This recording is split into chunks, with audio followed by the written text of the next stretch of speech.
Welcome, Soma. Thank you so much for taking the time and joining me here to share your knowledge, insights, experiences. And I'm really excited to have this time to share with you. Thank you so much. Yeah, it's a pleasure to be here. I'm excited for the conversation. So, I want to start by sharing how I kind of found you. I was on I think maybe even a 10-day social media break. And usually, spirit or my higher self is coming through to me between 4 and 6 in the morning. And like one day at 6, I was like, oh, I have to go into Facebook. I don't know why. And then a friend I know in Zurich, Elliot Saxby, you'd just done an interview with him. And I remember watching the interview, even if it was 6 in the morning, which I normally don't. And he was very present, but I could just hear your voice. And I said, who is this person? And there's something in his energy that's very similar to a passion I have. And I remember then writing to him. He told me about you. He's like, no, he's taken. Don't worry. He has a girlfriend. And I was like, don't, yeah, of course, I hope he has a girlfriend. A man with that energy better have a woman behind him. And so that was really funny. So we made a little bit of a joke and it was really nice. And I contacted you if you would like to, be on a conversation with me. And thank you so much for agreeing. I'm very excited. And so I love it when the intuitions come together. And here we are today. Yeah. Thanks for trusting that guidance. Yeah. Yeah. Yes. I wanted to start by asking you to just tell me about you and what brought you to where you are now. So I've been working within communities of men for almost 2 decades now. Got in my early 20s my own guidance and my own pain led me to somehow be drawn to initially it was a rite of passage work uh, it- at that time in my life. um, it just occurred to me from somewhere, I don't even know where, the sense that you know I want to know what it means to be a man, and that calling led me to connect to a teacher, a mentor, and a community of men at the time that led me to not only a deeper relationship with myself and my own masculinity, and a kind of a reconciliation with that part of me, but also back into relationship with other men in a way that I hadn't experienced yet. I think at the time in my life, through my own conditioning, through my family system, probably somewhat cultural, I was, I had this sense or this idea or belief that, like, I can't trust men. It's not safe to be vulnerable with other men. And so going through this process, I I learned that it was safe. It was actually incredibly safe and incredibly healing to be able to open up and to share the deepest parts of me with other men. And um, that's kind of the beginning in a nutshell. And I went on to stay in relationship with this particular community of men for almost 15 years, meeting a couple times a month, and then over the course of the whole last couple of decades, I've continued to explore with different teachers, different spiritual practices, different lineages, some some through the lens of men's work, um, and then some just through my own path of embodiment and somatic work and yoga. And that was kind of a separate track that I found my way into, in also in my early 20s, and they kind of converged, um, probably about 4.5 years ago, when I started working with a teacher by the name of John Wineland. And his work is very much about embodiment and embodied masculine energy. Um, and so that was a beautiful integration of these two tracks that I'd been on. um, yeah, so it's been quite a journey, a lot of learning and growth and healing, and it's ongoing. It's really, I continue to surround myself by communities of men for support and for nourishment and direction. And I also lead now other groups, and I work one-on-one with men as well. What I really find fascinating at the moment, which I think it's really nice if we have some idea or some feedback system from I'm healing, I'm talking about it, but how do you know that you're not just talking, you're walking your talk? So those words such as embodiment and somatic embodying it. Do you have some Mhm. tips in how did you have this phase where you were like, yeah, I got it, but your outside wasn't reflecting it, and maybe you even had people who were not really showing you the mirror, and then at a certain point you're just like, I need to embody this. I need to be walking my talk. So did you have this experience, and what tips can you give for someone who's maybe thinking they are or not, and how can we know that within us? Yeah, that's a really great question, and really applied to me in a big way because on some sense, like, I was a pretty aware person at a young age. Um, on one level, like I had a sense of, like, you know culture is not quite awake, we're not quite on the right track collectively. I could see that very clearly. And um but what I didn't see is how I also was that, and it didn't really occur to me until, like, I thought I was a pretty conscious kind of woke dude, basically. um but it it was obvious to me after a little while, recognizing the relationship dysfunctions that I was experiencing. And this was even after I had gotten into men's work for a little while. Um, yeah, just realizing, like, I was going through this heavy stuff in my relationships that was like, it just didn't make sense to me, because, like, I thought, oh yeah, I've got shit figured out.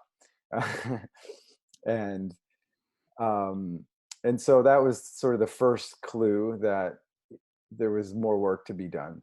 So when your relationships, your primary or any sort of family relationships, they are not reflecting back this cool person you think, that's actually clue number one, right? Yeah, I think that's pretty important. And sometimes it's a sign that, I mean, there's always some kind of reflection of unconsciousness Of when course. there's relationship dysfunction. Like, sometimes it means, like, the choice is to leave that relationship, and it's just not aligned anymore. But the reason I believe that we attract certain relationships that are not really going the way that we want is because there's some unconscious part of us that's wanting that or needing that. And maybe it's just needing it so that we can wake up Mm. in some way. But yeah, it's a reflection of how we feel about ourselves, what we believe about ourselves, what we believe about the world, what we believe about the other gender, if we're in a heterosexual relationship. Yeah, so that's definitely a clue. And I think you know there's also other reflective pieces that don't always come out so strongly, but the world to me is always a reflection of our inner world. So it's a mirror, and we can choose to accept that, or we can resist it and say, there's something wrong out there, right? We can point the finger, and we can do that in our intimate relationships too. But yeah, anytime there's a sense of dissatisfaction with what's happening, there's it's usually a clue that there's some work to be done. And I would say, just tying this into the men's work, and the power and the value of community, and the function of community, a conscious community, not just like the idea of conscious community. I mean, I could break that down a little bit, because there's a lot of these quote unquote conscious communities that are bypassing quite a bit. Yeah, Um, you mean like spiritual bypassing? yeah, yeah. We can go into that later if you want, but it's more, an intentional community that is set up with a context of deep honesty, um, vulnerability, uh, the willingness to give and receive feedback. Um, and, when we have that, it can be such a powerful catalyst and mechanism to not only see ourselves and receive that reflection, but also to see what else is possible, what we can grow into and become. Amazing. Yeah. Yes. Um, I would just like to continue with that so that we don't have to bring it later, what you were saying, how the conscious community and how we too might at this moment know conscious community. So like, I just used this word because it was recently bought, the spiritual bypassing. I didn't really understand it till I also thought that I'm doing it. So now I understand what that means. But a community based on just bunnies and rainbows and positivity, as opposed to an authentic, of course, we want to keep the vibration high. And there are certain things maybe you don't want to do in the community, constant gossiping and complaining, but there is an authentic communication. So if you would like to expand on that, I'd love to hear what you have to say there. Yeah, yeah. And so, there can be a tendency when I see people getting into self-development work and spirituality to only want to kind of focus on the light side of it. And, like you said, the bunnies and the rainbows and dolphins and crystals and all that. And, there's nothing wrong with all that stuff. I can joke about it a little bit, but, there's a place for it. And I think there is an authentic place where that stuff arises organically, without like, pretending that it's there. But like, when we do that, what I find is like going into the darkness, going into the shadow, going into the gunk and the trauma and the things that are hard to address, naturally, if we do the work, it creates a levity. It creates a higher vibration, because we're clearing through our bodies somatically, all these generational patterns. And um, and to me, that is the true definition of consciousness. Is like, it's when we move from being unconscious about something, unconscious in our lives, and just kind of living through habit and patterning and, generational stuckness, into being able to be more present in our lives and being able to show up um, with an openness to what's here. And that's how I would define what is consciousness. It's like, can we be really here with what is? And sometimes that's not pretty. Sometimes it's not rainbows. I love that. That's exactly what my experience was when I was in the spiritual bypassing world, which I didn't know I was, and it was all bunnies and rainbows. I would say my vibration was high. I was creating everything great, but I feel like trauma work is essential. Yeah, yeah. And to me, it's the distinction between like really being in the body, Yes. and this idea of spirituality, which is more like a mental construct of what the divine is. And yeah.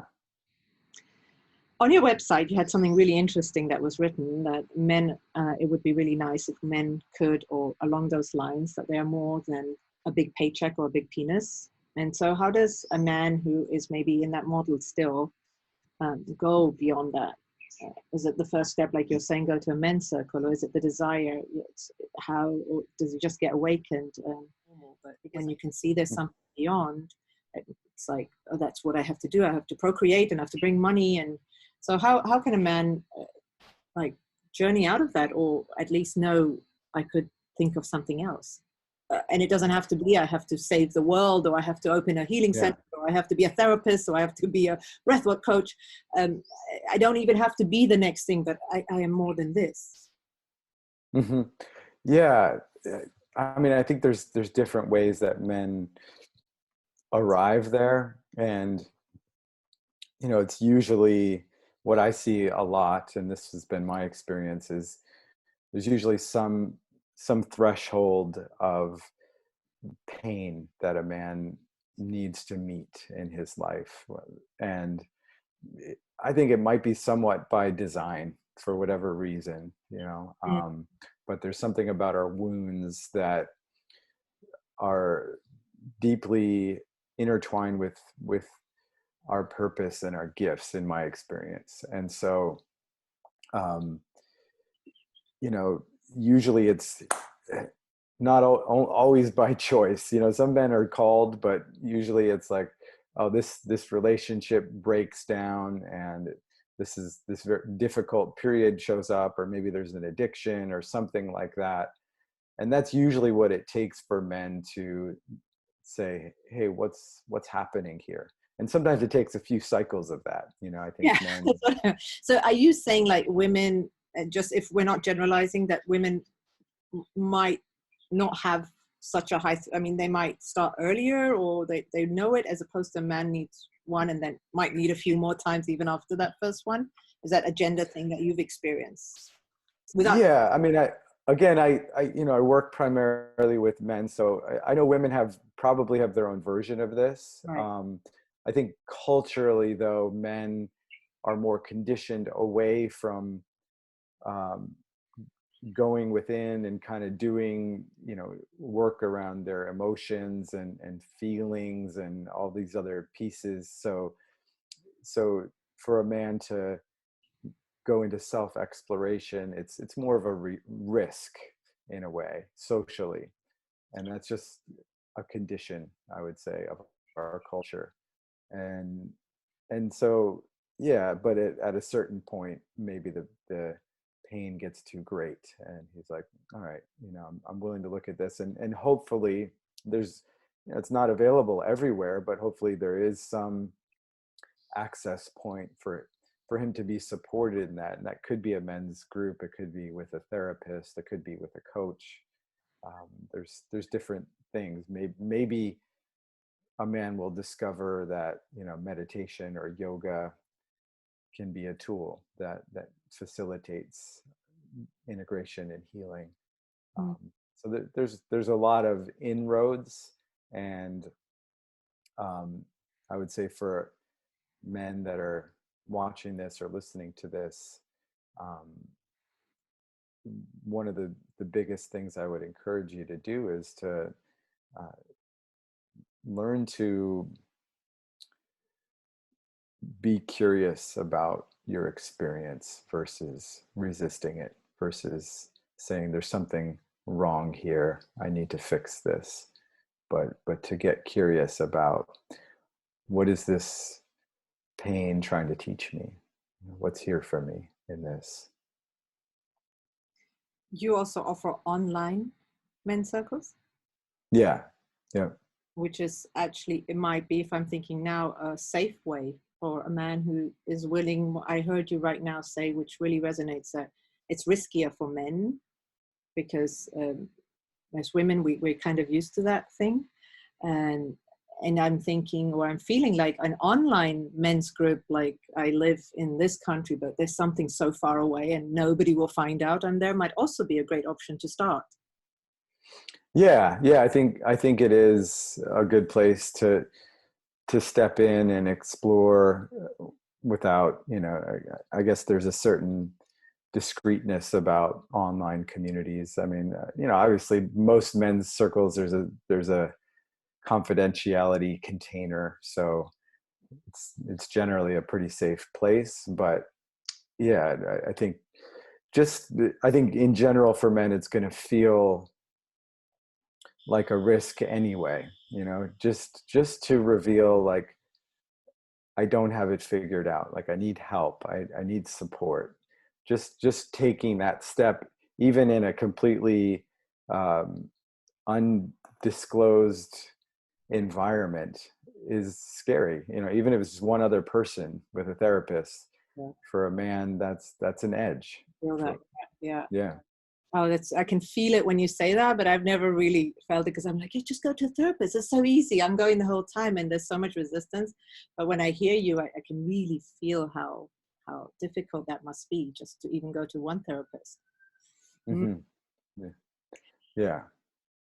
So you also talk about a little bit the idea of collaboration versus competition. That's also really, how can we continuously remind ourselves when we're in an environment there might be some competitiveness, but how to be able to observe that and go, well, there's a collaboration going on. My desire to do these videos is to share these dreams and these visions, and whether you benefit more, it's more, it's not even like what do we get with each other, it's like let's see what comes out of here. And that kind of idea of collaboration versus competition, could you shine some words onto that? Yeah.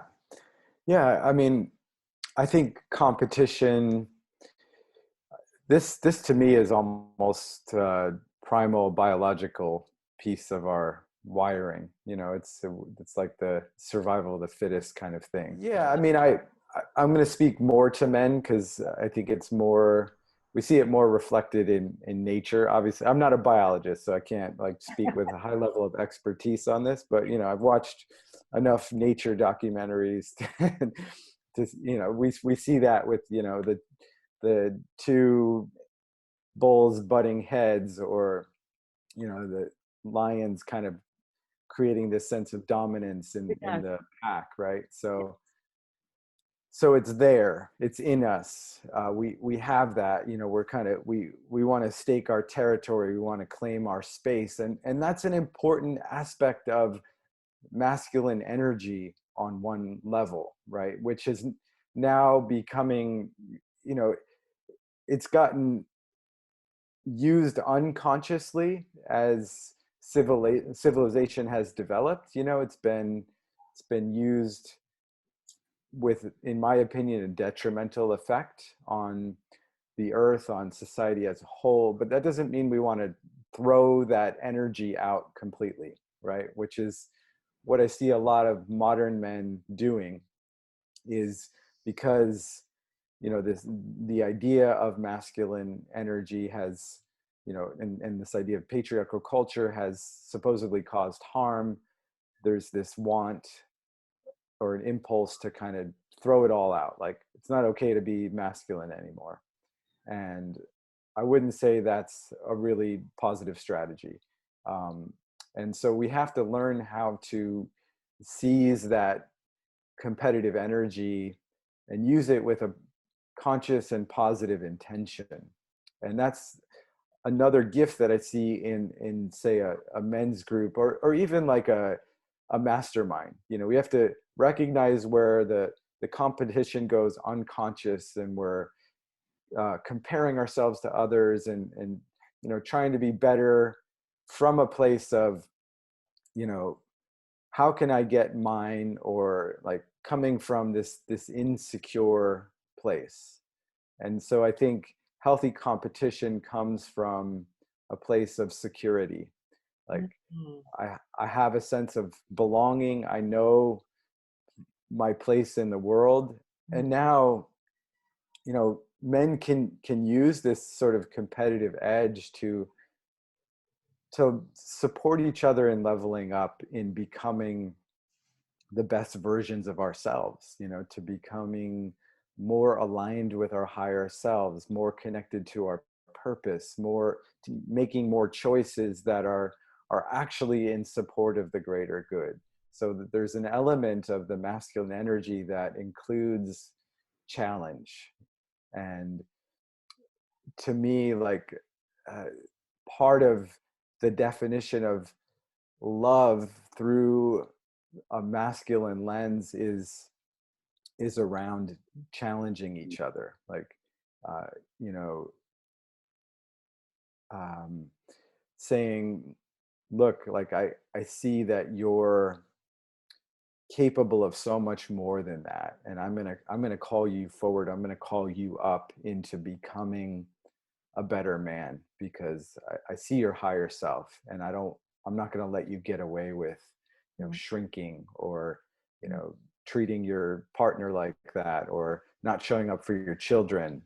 mm. Oh, beautiful. I love that.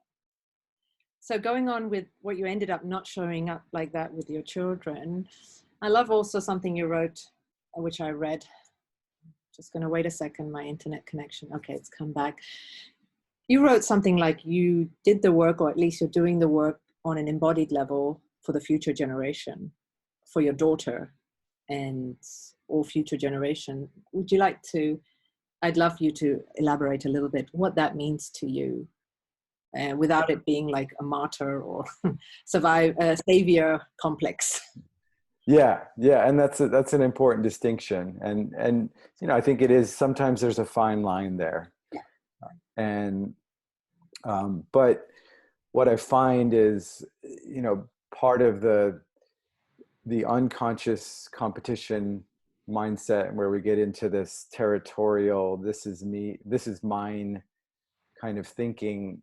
um, we we are kind of self-centered. We become so focused on the self and our needs, and maybe our direct family, but we forget that we're all related.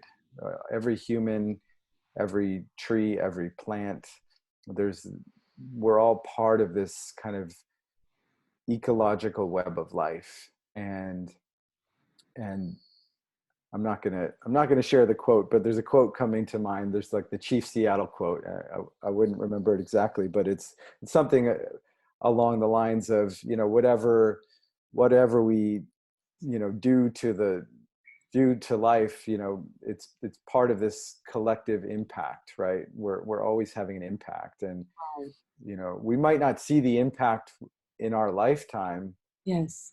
um, but everything has a ripple effect. Yeah. Every choice is significant that we make, and it could come back to a selfish motive of just like, I want to feel good about the choices that I'm making in my life, so that by the time I get to the end of my life, I can feel like I've died a satisfied man. I can let go, knowing like I left the world a little bit of a better place. Mm. And I think there's a motivating factor also that comes from dedicating our work or our practice to something larger than us. And um, when it's and this is one of these thresholds that I think is necessary to come to, especially when it comes to um, healing work and self-development work.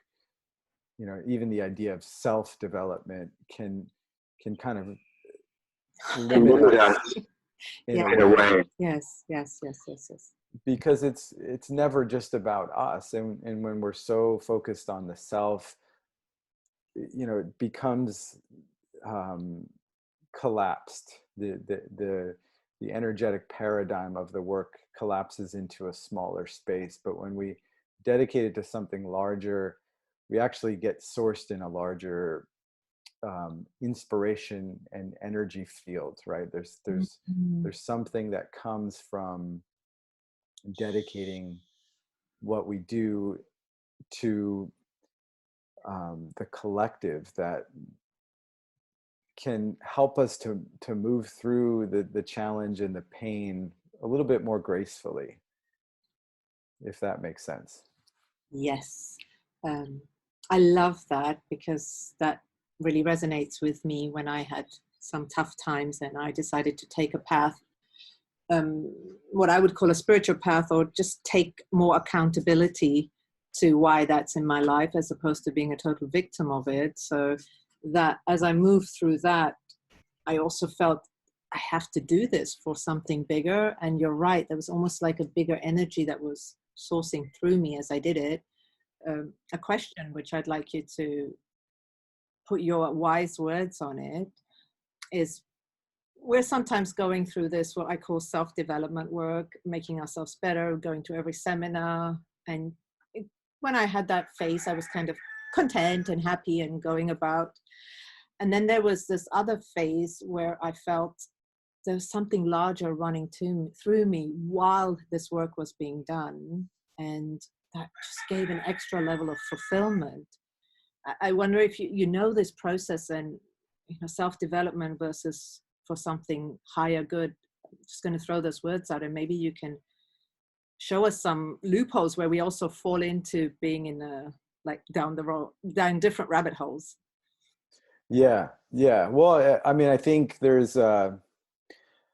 can be sometimes this spiritual ego that develops in the process of personal growth, and I've been through layers of this, and I'll probably go through more layers of it, and it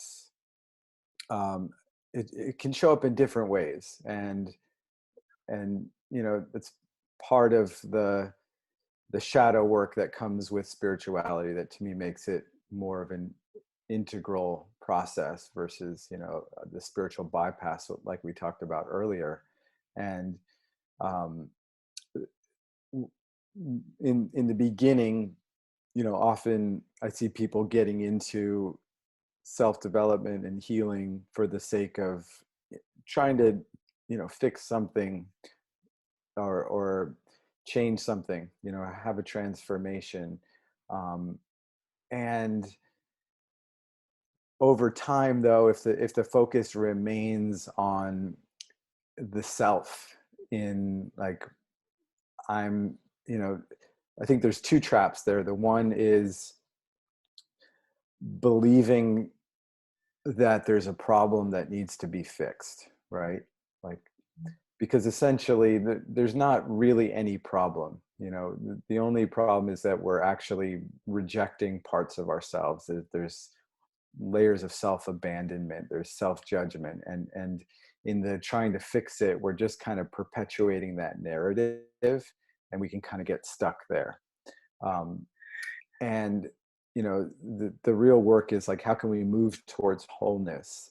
And I think one of the thresholds in that process, in the journey, is when we find this place where we can dedicate what we're doing to something larger. And I think a lot of people have probably experienced this in one way or another, just through service, right? Like making dinner for somebody, like there's something about that devotional process that's not transactional, that invites in positive energy, a good feeling, a sense of like, wow, I'm giving, right? I'm giving my life force to something other than me.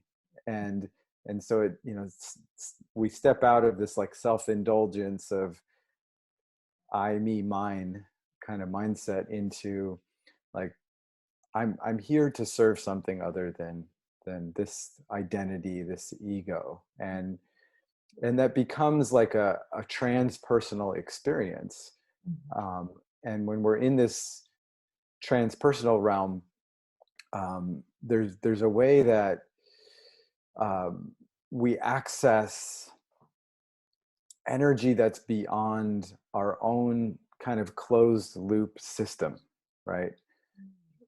And that could be from nature. Some people might call it the universe. Some people might call it God or source or the divine, right? But there's something when we're in service that we open ourselves to something bigger, and that is a fuel that becomes like kind of regenerative, like a free energy source, right? And that's where I think bigger transformations can come in through that. I love that. Moving on to that from there, I wanted to ask you, so we're talking about the self-development and me, and to be able to see that it's not about me. When we're not lone wolves, we get that reflected back when we're in a community or a tribe. we talked about the nuclear family. So first of all, if you've just got the nuclear family, you get your reflections maybe from your wife or your husband and your children, maybe your parents. And then we talk about the tribal community. And within the tribal community, if you've got a relationship, how to get all those, moving on what you said, the tribal, like all those needs that we used to think in the nuclear family should be met by everyone, that now we're coming back to the old way of tribal community. Could you talk a little bit more about that? Yeah, absolutely. Yeah, so I mean, I'm hoping we're moving more towards that. I can't say we're there yet, but that's part of my vision and part of what my dedication is to creating new cultures that reflect a lot of the qualities that I spoke of earlier. These environments where um, there's multiple layers of ways that we can get sourced or nourished in different with different kind of textures of relationships. And um, relationships are essential to our well-being. Science proves that it's really necessary. As technology has evolved, I think people have gotten way more isolated and lonely, even, especially with COVID. That's really reflected. I think men have been dramatically impacted through COVID, more and more suicides, and there's this loneliness epidemic. And I think part of the cause of that, Sorry to disturb. Could sorry, you expand yeah. on that? Like men have been very affected. Could you expand on that? Is that your experience you're having through this COVID, as opposed to women? The men are really affected. Yeah, I mean, again, like my context is more within the community of men, so you know, I try not to completely generalize, but what I've seen is that, because men have a tendency to isolate themselves when they're in emotional pain, and this has been a very emotionally painful time, not only through COVID, but I think this current era for men and masculinity. I think a lot of men are uncertain of their role and their purpose in the world as a whole, because women more and more are rising into their power, and they're kind of taking over positions that sometimes were traditionally more male dominated, which is great. And I think a lot of men are questioning, like, what is my value now? Like, I don't even know what I'm here for. If women can make the money, if women can get pregnant without even having a man present, what is my value, right? And so I think there's a need to reevaluate what our value is as men, and that's part of our evolution. But coming back to the role of like the tribal community, we I think we're being pushed, if we really listen to that push, to get more interrelated. And I think men also have based a lot of their value on this sense of pair bonding, and can I find my partner, or can I mate with somebody. And if a man doesn't have that, I think that's a certain stage in development, he starts to question his value there too. And what I see is when men actually invest themselves in many different relational contexts across the board, not just focused on sex and romantic intimacy, but forming brotherhoods, bonding in that way, finding a mentor, finding communities to build trusted relationships with, that are not just that are platonic, that are not just romantic based. There's a quality of belonging that comes from it that to me is a essential ingredient in feeling not only feeling our wholeness, but just the sense of, um, I think part of the biological wiring that we were designed for. I think we evolved more as tribal communities, and we've lost that. So belonging is really such an important part of where we need to head, so that we can really feel good about ourselves in a big way. And I think that's for men and women, but I see men more isolated than women these days. That's so amazing. And so, if a man wants to, feels inspired by watching this and all the great advice you've given, especially in these times where women have risen, like you're saying, they can have their own babies, they can make their own money, they don't even need a man to expand or in any way or form. So the steps a man can take if he's feeling a little lost or is feeling there's something changing in the collective. I actually have no choice but to keep repeating some patterns, but at some point I'm also going to get sick of that. They could, if they want to work with you, do one-to-one coaching. They could Hmm. do your online group. What else do you have? I mean, those are my two primary offerings right now. So I've got a virtual community that's kind of like an entry level step into men's work, and I call that the tribe. And so it's a community where men can come together and work on themselves and get some of these reflections, learn from mentors and teachers in the field, in expertise, with expertise in the fields of relationships and sexuality, business, health and wellness, all different layers of potential growth. And it's a virtual social network space. So it's a great way to kind of dip your toe in the water. Coming in 2022, I'm going to be launching some more in-depth programs where we'll take some deeper dives, do some in-person retreat work, and really focus on some specific areas in a more intensive way. Wow, wonderful. And I'm very curious about this tribal vision you had. Do you have it in any physical form? Do you have a timeline? Do you see a place where you might have it? Would love you to share a little bit more about that. Yeah. Um, so for me, this is a vision that really came to me almost 20 years ago, and one of the tracks that I went on in my work, because I have such a deep nature connection, is kind of studying ecological design and regenerative living systems. And so part of my vision is inclusive of communities that are built on regenerative practices, which means we are learning to support and sustain ourselves within our local ecological environments.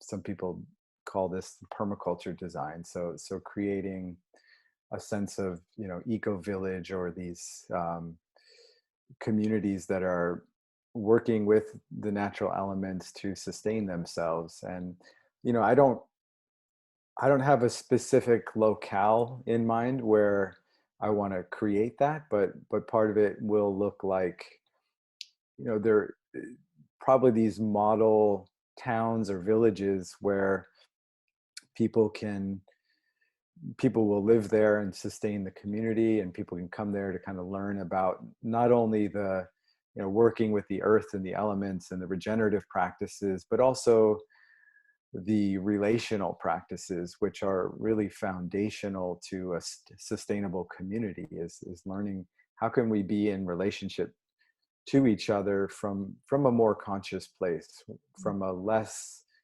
I, me, mine, competitive, but more of a sense of like we're sharing, we're supporting one another, we are collaborating with one another, we are resourcing our emotional and relational needs from each other on multiple levels from multiple people. And we are helping to draw out each other's unique gifts, right? We are supporting each other all to step into our higher selves, our purpose, and bring those forward into the world. Wow, that sounds amazing.